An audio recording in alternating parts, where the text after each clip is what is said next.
आज का टॉपिक है भोजन पकाना, कुकिंग ऑफ फूड। इसमें भोजन पकाने का उद्देश्य और भोजन पकाने की विधियां के बारे में जानकारी प्राप्त करेंगे। भोजन पकाना आधुनिक युग में पाक शास्त्र एक महत्वपूर्ण विषय है। भोजन में विभिन्नता, स्वाद, सुगंध और आकर्षण लाने के लिए तथा भोजन को पाचनशील बनाने के लिए उसे पकाना आवश्यक है। कुछ सब्जियां और फल ही ऐसे हैं जो कच्ची अवस्था में खाए जा सकते हैं। भोजन पकाने की विधियों में परिवर्तन आए हैं, जिससे आज पाक क्रिया सरल, सुविधाजनक और उत्तम हो गई है। भोजन पकाना एक कला है जो हमारी संस्कृति का अटूट अंग है। हर क्षेत्र के भोजन का स्वाद, सुगंध और पकाने का ढंग अलग होता है, जो विभिन्न संस्कृतियों को दर्शाता है। भोजन पकाने का उद्देश्य। भोजन पकाने के कई उद्देश्य हैं जो निम्न हैं। भोजन को सुपाच्य बनाना। पकने से भोजन नरम और मुलायम हो जाता है, जिससे बच्चे, वृद्ध या रोगी व्यक्ति भी आसानी से खा सकते हैं तथा पचा सकते हैं। अपचनशील कार्बोज पकाने पर मीठा और नरम हो जाता है, उसकी कोशिकाएं फट जाती है तथा भीतर से स्टार्च बाहर आ जाता है और पाचक रस आसानी से उस पर क्रिया कर सकते हैं। कच्चा व अधपका भोजन खाने से पाचन क्रिया खराब हो जाती है और पेट में दर्द होने लगता है। नंबर 2 है भोजन को अधिक स्वादिष्ट बनाना। बहुत से खाद्य पदार्थ जो कच्चे रूप में अच्छे नहीं लगते, पकाने पर वह स्वादिष्ट लगने लगते हैं। जैसे भोजन पकाने से भोज्य पदार्थों की सुगंध बढ़ जाती है और बासमती चावल बनाने पर, मसाले भूनने पर विशेष गंध दूर दूर तक फैल जाती है। कुछ भोज्य पदार्थ को पकाने पर उनकी अरुचि का गंध दूर हो जाती है तथा वे खाने योग्य हो जाती हैं।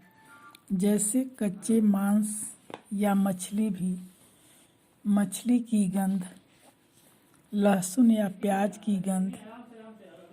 भोज्य पदार्थों को मिलाकर बनाने से स्वाद बढ़ जाता है, जैसे गाजर और मेथी मिलाकर बनाना।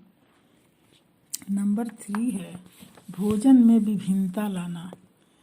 विभिन्न पाक क्रियाओं का प्रयोग करके एक ही खाद्य पदार्थ को विभिन्न रूपों में परोसा जा सकता है, जैसे अंडे से ऑमलेट बनाना, उबाल कर परोसना, केक या पेस्ट्री बनाना आदि।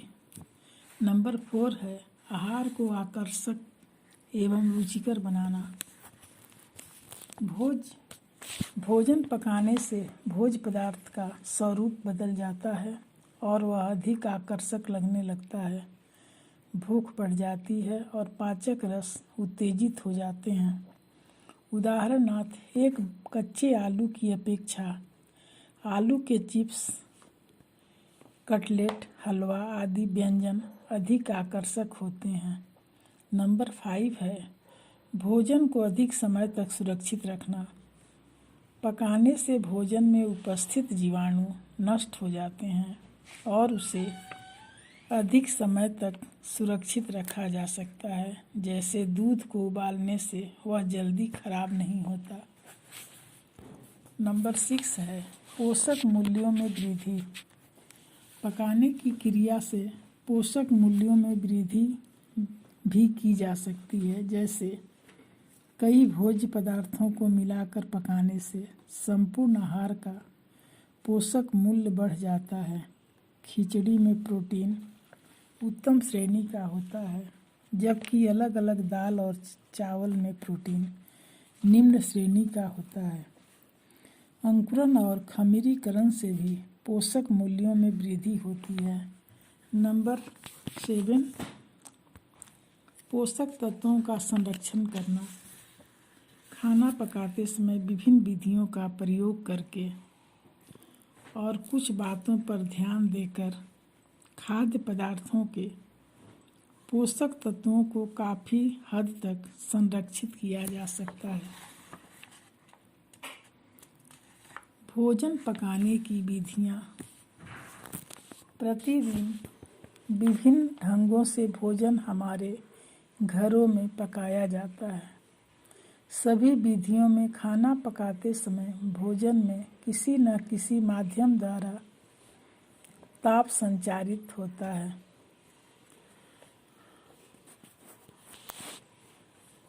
भोजन पकाने की विधियां में है आर्द्र ताप द्वारा पकाना। इन विधियों में खाना पकाने के लिए माध्यम के रूप से जल का प्रयोग किया जाता है। नंबर 1 है उबालना। किसी भी खाद्य पदार्थ को पर्याप्त पानी में उबालकर पकाने की क्रिया को उबालना कहते हैं। भोजन को उतना ही पकाना चाहिए जितना आवश्यक है। अधिक पकाने से भोज्य पदार्थ पानी में घुल जाता है।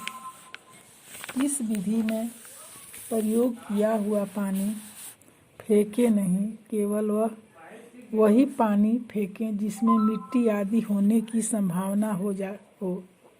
जैसे आलू, अंडा आदि उबालने पर बचा पानी। इस विधि से चावल, दाल, खीर, सूप, आलू, सब्जी आदि पकाए जाते हैं। लाभ। नंबर 1 है उबला भोजन रोगियों के लिए अधिक लाभदायक होता है। नंबर 2 है भोजन हल्का व सुपाच्य होता है। नंबर 3 है खाद्य पदार्थों को उबालने से उनकी पौष्टिकता बनी रहती है। नंबर 4 है भोजन जल्दी बनता है अतः खर्च कम आता है। हानियाँ। भोजन पकाने से क्या हानि है? हानियाँ। उबालने से हरी सब्जियाँ, विशेषकर हरी पत्तेदार सब्जियाँ का रंग खराब हो जाता है। नंबर 2 है उबालने में प्रयोग किए जाने वाले पानी को फेंक देने से कई पौष्टिक तत्व नष्ट हो जाते हैं तथा भोजन की सुगंध समाप्त हो जाती है। धीमी आंच पर पकाना।